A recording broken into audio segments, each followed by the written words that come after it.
예수와 하나 되기 31번째. 천국은 마치 밭에 감추인 보와 같으니. 마태복음 13장 44절.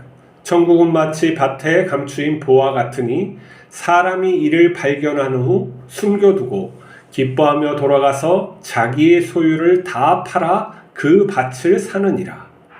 어떤 사람은 구원을 위해서 믿음뿐만 아니라 온전한 행위를 해야 한다고 합니다. 우리의 행위는 믿음을 나타내므로 타당한 말입니다. 그러나 성경은 하나님을 믿는 것이 우리의 의라고 합니다. 우리가 부족하기 때문입니다. 우리의 헌신은 자발적 사랑이어야 합니다. 헌신을 강요하는 것은 인간의 의를 높이는 것입니다. 우리의 모든 것을 하나님께 드려도 우리는 천국에 들어갈 수 없습니다. 선하시고 전능하신 하나님이 우리를 은혜로 천국에 들여보내는 것입니다. 어떤 사람이 남의 밭에서 보화를 발견합니다. 보화를 발견한 사람은 보화가 나온 밭을 사려 합니다. 그 사람이 자기 모든 것을 팔아 밭을 사는 것은 보화의 가치를 알았기 때문입니다. 하나님께서는 우리에게 하늘 보화인 예수님을 주셨습니다. 예수님은 우리의 죄를 사하시고 하나님의 자녀가 되게 했습니다. 예수님을 얻은 사람은 예수님을 절대 팔지 않습니다. 예수님께서 세상의 모든 가치보다 크신 하나님의 나라이기 때문입니다. 사도행전을 보면 예수님을 얻은 바나바는 자발적으로 자기 밭을 팔아 교회를 내놓습니다. 그러나 자기 의가 있는 아나니아와 삽비라는 땅값 일부를 감춥니다. 그들에게 예수님이 없었기 때문입니다. 예수님이 있는 사람은 세상 보화에 집착하지 않습니다. 예수님을 얻은 사람은 세상의 모든 것을 내려놓고 하나님 나라로 들어갑니다. 예수님이 있는 사람은 자기 믿음을 증명하려 헌신하지 않습니다. 예수님과 함께 자발적으로 사랑하는 것이 하나님 나라에서 사는 것이기 때문입니다. 우리는 무엇 때문에 예수님을 믿는지 생각해 보아야 합니다. 우리는 무엇 때문에 신앙생활을 하고 있을까요? 천국에 가기 위해서일까요? 구원받았기 때문에, 아니면 그 구원받은 삶을 살기 위해서일까요? 우리는 각자의 이유가 있을 겁니다. 하지만 중요한 것은 나의 마음의 본심이 무엇인가, 그것을 알아야 하죠. 본심이 무엇인가? 내가 천국이라면은 그 천국에 대해서 어떤 곳인지 알고 있을까? 천국에 가서 사는 것이 무엇인지 막연하지 않고 진실로 알고 있을까? 이것을 먼저 생각해야 돼요. 천국은 무엇이라고 했습니까? 하나님의 사랑과 의와 희락으로 살아가는 거예요. 여기에는 특별한 물질이 없어요. 그러면 그 천국은 하늘 위 저기 영적인 세계에서 사는 것일까요? 아니죠. 하나님께서 함께 하시는 이곳에서도 사랑과 희락과 의를 나누면서 살아가는 것이 천국입니다. 그 천국을 우리가 살아가야 되죠. 근데 여기에서 중요한 것은 정말 그것을 바라는 마음이냐 하는 것과, 내가 또한 세상의 것을 정말 그것보다 더 좋아하고 있으면 안 되는 거죠.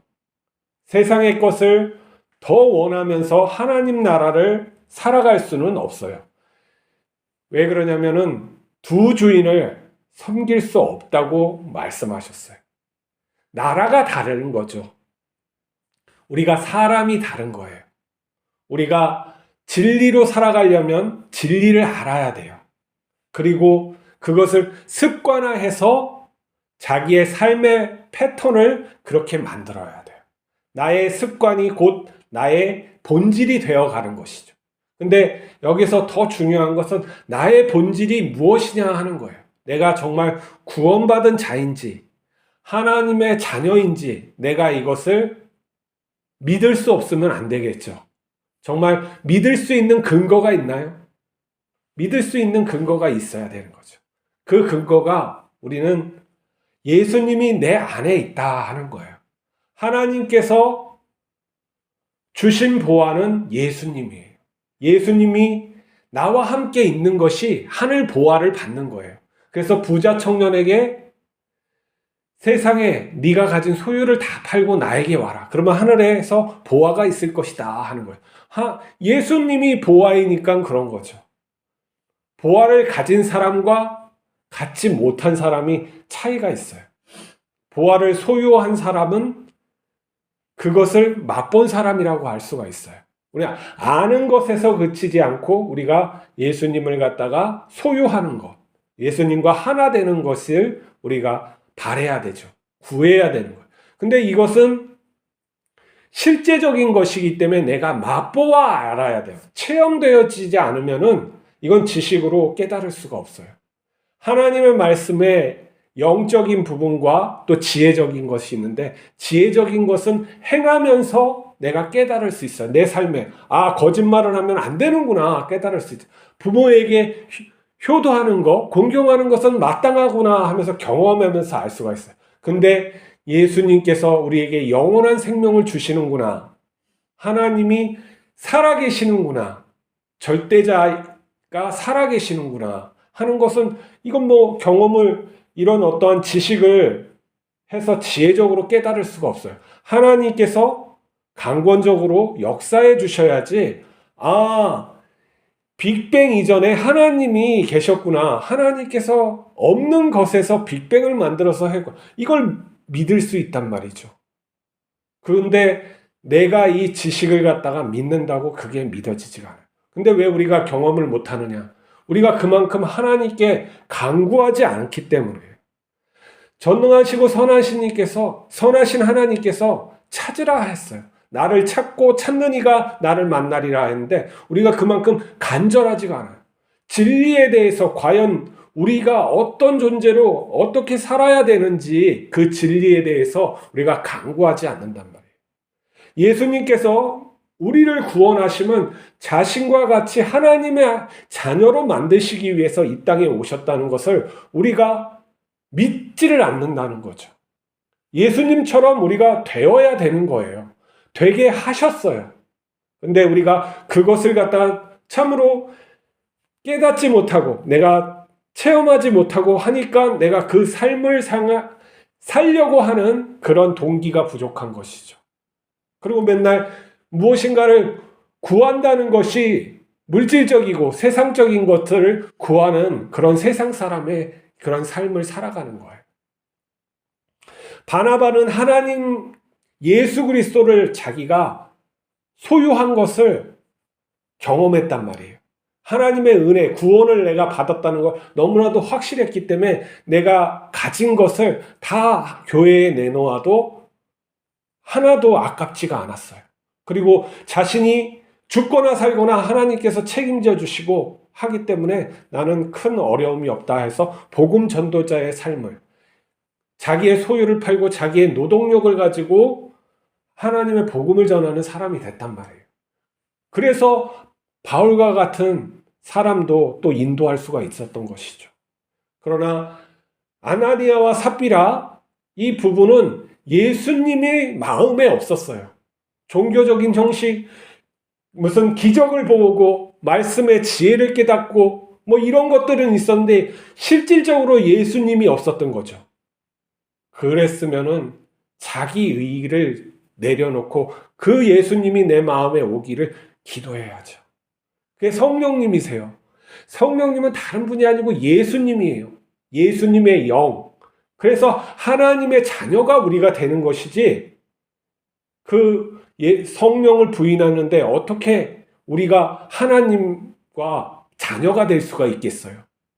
그냥 하나님께서 너는 나의 자녀다 이렇게 하는 것이 아니라 분명하게 가르쳐 주시기 위해서 영을 주셨다라고 성령에서 말하는 거죠.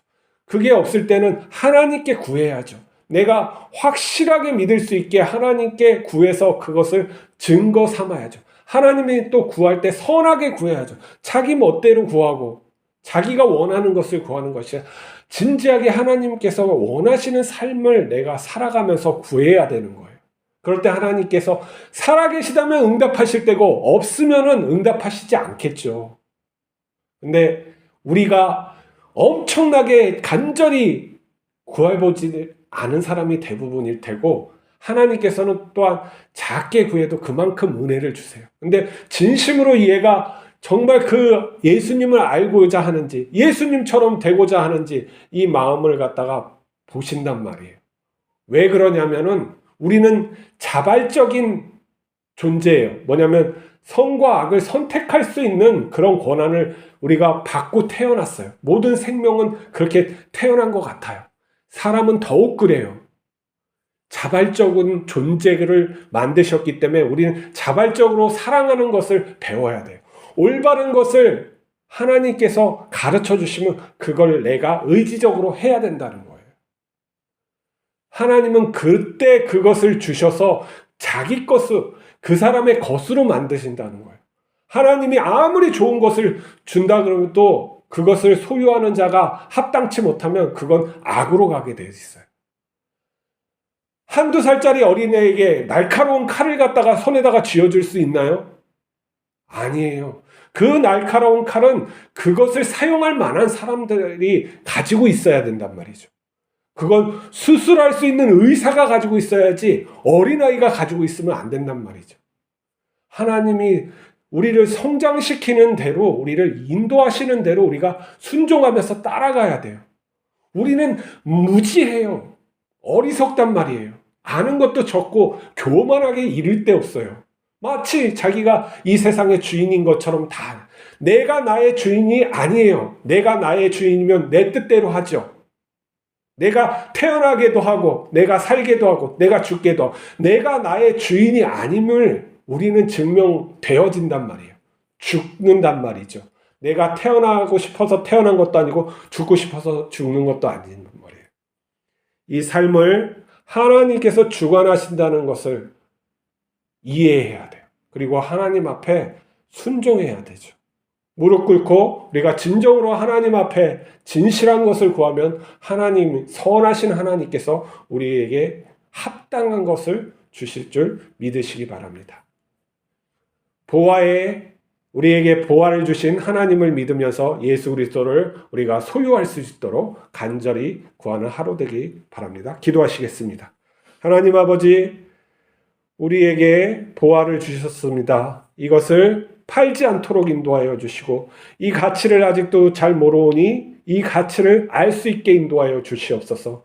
우리가 헌신한다고 교만하지 않게 하시고 하나님 안에서 사랑을 배우고 그 사랑을 행한다고 알 수 있도록 인도하여 주시옵소서. 이곳이 하나님께서 다스리는 하나님의 나라임을 깨닫게 하여 주시옵소서. 오늘도 동행하여 주옵소서. 우리 주 예수 그리스도의 이름으로 기도하옵나이다.